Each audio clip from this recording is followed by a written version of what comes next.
法治故事耐人寻味，不容错过。2004年8月的一天，杨宁伟和往常一样进行每周一次的工作巡视，看见新来的前台小姐正在帮客人办理入住手续，女孩脸上一直带着笑容，微微上翘的嘴角似一弯新月，像极了杨宁伟年轻时的初恋情人。这个女孩就是孔娟。交谈得知，时年19岁的孔娟高中毕业后，因家境贫寒无力上大学，才跟老乡一起来上海打工。从那以后，每次巡视，杨宁伟都会找机会跟孔娟聊聊天，可也仅限于此。2005年5月，孔娟认识了上海男孩刘刚，并很快地步入了婚姻殿堂。杨宁伟有些失落，但还是托人带去了祝福。不成想，儿子出生后不久，因为生活琐事和经济窘迫，孔娟和丈夫开始了无休止的争吵，导致她常常以泪洗面。2007年9月13日，孔娟值晚班，看着手机上自己和丈夫的合影，孔娟鼻子一酸，眼泪落了下来。这段时间以来，丈夫正跟她冷战闹离婚，同住一个屋檐下，两人也不说一句话。正当孔娟赶上婚姻脆弱时，杨宁伟突然出现在她面前。原来杨宁伟跟客户吃完饭从包间出来，无意中看见孔娟擦拭泪痕，便关切地问她遇到了什么难事。孔娟一再说自己没事，杨宁伟就没再说什么，转身离开了。但等到孔娟凌晨1点下班从酒店出来，竟看见杨宁伟一直在车上等她。那天晚上，在黄浦江边，杨宁伟才知道孔娟的婚姻生活并不幸福。看着她孤独落寞的身影，杨宁伟很心疼。此后，杨宁伟总是制造机会接孔娟下班，两人一起在月下散步，一起去吃路边摊说心里话。慢慢的，孔娟沉醉在杨宁伟的温柔体贴中，她分不清那是一种什么感觉，像是来自情人的，又像是来自父亲的。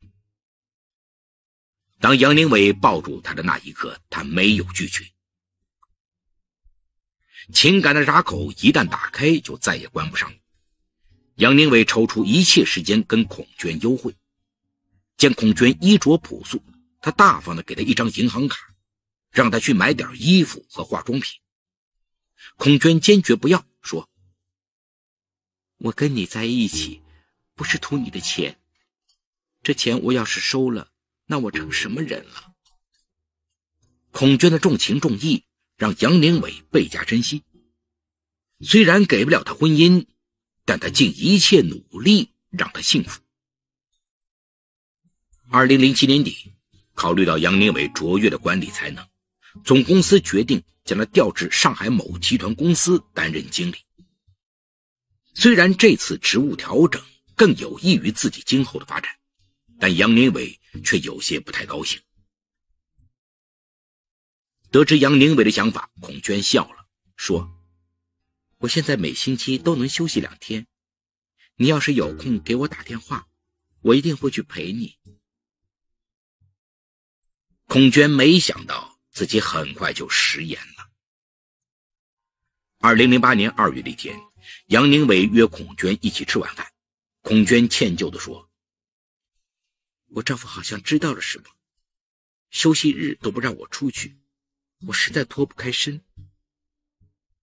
他不是要跟你离婚吗？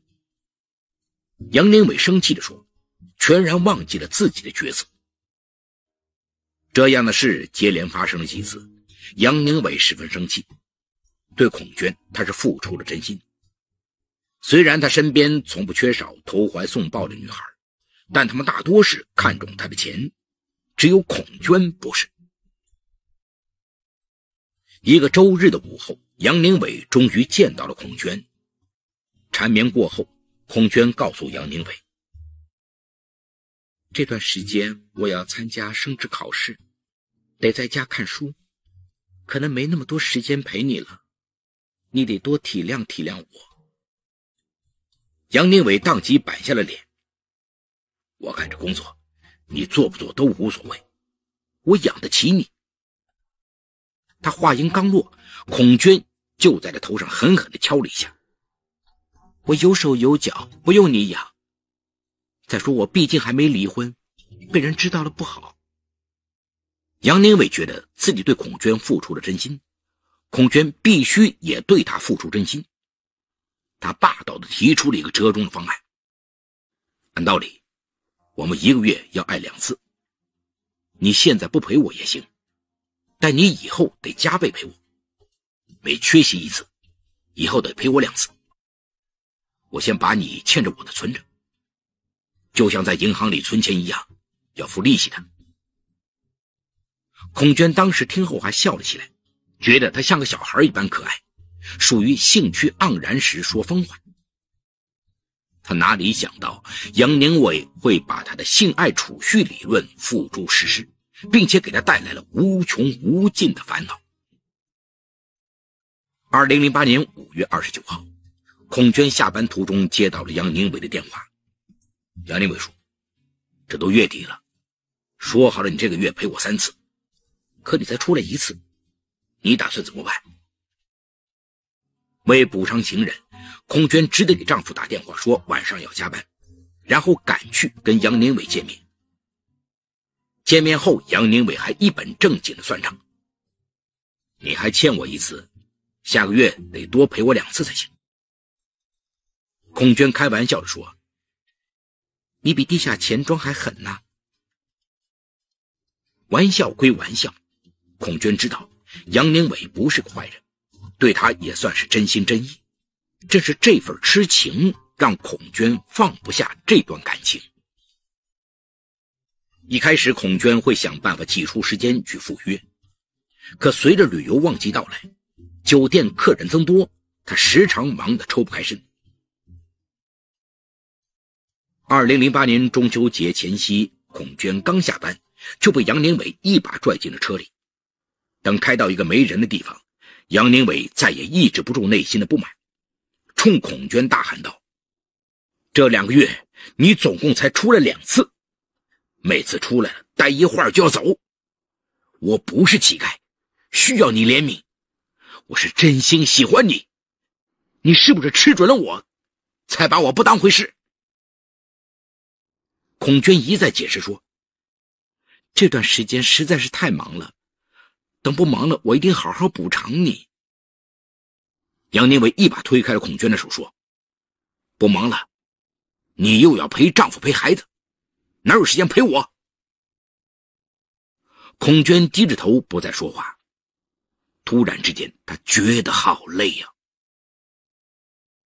见孔娟不说话，杨宁伟一把抓住她的手说，我实在不明白，既然没感情了，你丈夫为什么还要拴住你？是不是只要把事挑明，他才愿意放手？原本杨宁伟也只是发发牢骚，没想到孔娟就像被人掐住了软肋，脸色都吓白了。你别冲动，要是这事儿传出去了，以后我怎么做人？我父母要是知道了，也一定会和我断绝关系。你消消气，以后我一有空就来陪你。这下让杨宁伟掌握了孔娟的弱点。他发现来自农村的孔娟很在乎别人的看法，尤其孝顺父母，很怕自己的事儿会被家人知道。察觉出这一点后，杨宁伟就像拿到一把尚方宝剑，每次见到孔娟时，他都会故意流露出要把这事儿告诉他家人的意思。这让孔娟又惊又怕，整天忐忑不安的。由于要挤时间陪杨宁伟，孔娟不得不经常谎称加班，这让本来就危机四伏的婚姻终于走到了崩溃的边缘。2008年9月，孔娟和丈夫协议离婚。儿子由前夫抚养。得知孔娟离婚了，杨宁伟很高兴。以后你就有时间陪我了，以前欠我的利息也能慢慢还清了。再不还，究竟欠多少利息我都快记不清了。孔娟苦涩地笑了笑，心里却寒意丛生。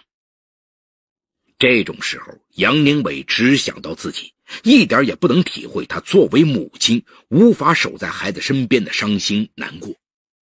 孔娟第一次发现杨宁伟有些自私。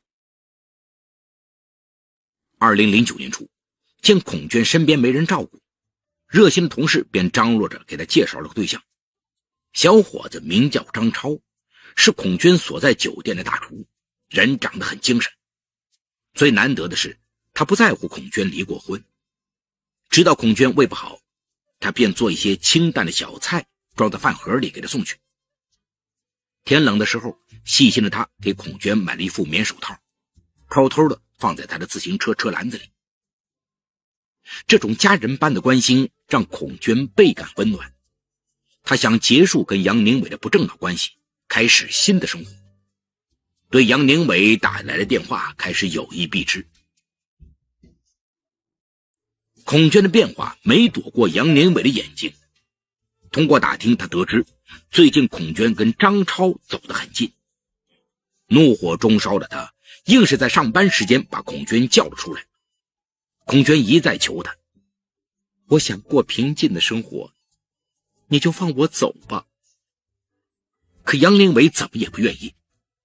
对他来说，孔娟不吵不闹，不爱财不求利，不要婚姻的承诺，是个100年难遇的最佳情人。这样的好女人，他怎么舍得放手？不等孔娟处理好与杨宁伟的感情，张超就向他告白了自己的心意。看着眼前这个大男孩，忐忑不安地等待自己的回答，孔娟很想说愿意，但最终他只轻轻地说了句，让我再想想吧。因为他不知道杨宁伟愿不愿意放过自己，他必须等这件事了结后才能接受一份新的感情。2010年3月，孔娟主动把杨宁伟约出来，再次提出了分手的想法。咱们在一起3年，我从没拿过你1分钱。我知道你对我好，可你说过不会离婚，我们这样纠缠着还有什么意义？听着孔娟决绝的话语，杨宁伟无奈地叹了口气说，我知道你是下定决心要离开我，但你再陪我一次，就当是给咱们这段感情留一个纪念。孔娟答应了。当天晚上，在酒店房间，杨宁伟拿出事先准备的数码相机，拍下了他跟孔娟恩爱的照片。因为杨宁伟说想留点照片作为纪念，以后想他了好拿出来看看，所以孔娟没有反对这一荒唐之举。第二天，孔娟便告别了杨宁伟，内心也与这段长达3年的感情做了告别。为了彻底断了跟杨宁伟的关系，孔娟辞去工作，回到了安徽庐江老家。就在这个时候，张超向她求婚，再也没了拒绝的理由，孔娟幸福地答应了。2010年5月5日，孔娟突然收到了杨宁伟发来的 QQ 邮件，里面是他和杨宁伟的恩爱照片。孔娟一下子懵了，忙给杨宁伟打电话，质问他什么居心。再次听到孔娟的声音，杨宁伟特别兴奋。自从孔娟走后，他一天也没停止过对她的思念。孔娟的胆小怕事让他想到了一个将他掌控住的计划。杨宁伟威胁孔娟说，如果这些照片传到网上，你的男友看到后不知会有何想法。你想要这些照片也可以，10万元一次性买断。10万元对杨宁伟来说根本不算什么，他也不是真的为了钱，他知道孔娟这些年的积蓄都给了家人，绝对拿不出这些钱，而且他胆小，怕别人知道这事儿，也不会去找朋友借，到时候他才好实施第二步计划。果然孔娟中计了，他拿出自己全部的积蓄1万元，苦苦哀求杨宁伟说：我只有这么多钱。杨宁伟在心里偷偷笑了，他早猜到会是这样的结果。没钱也没关系啊，你以后每年来上海2次，每次陪我3天，期间为10年，10年期满后我就把照片销毁。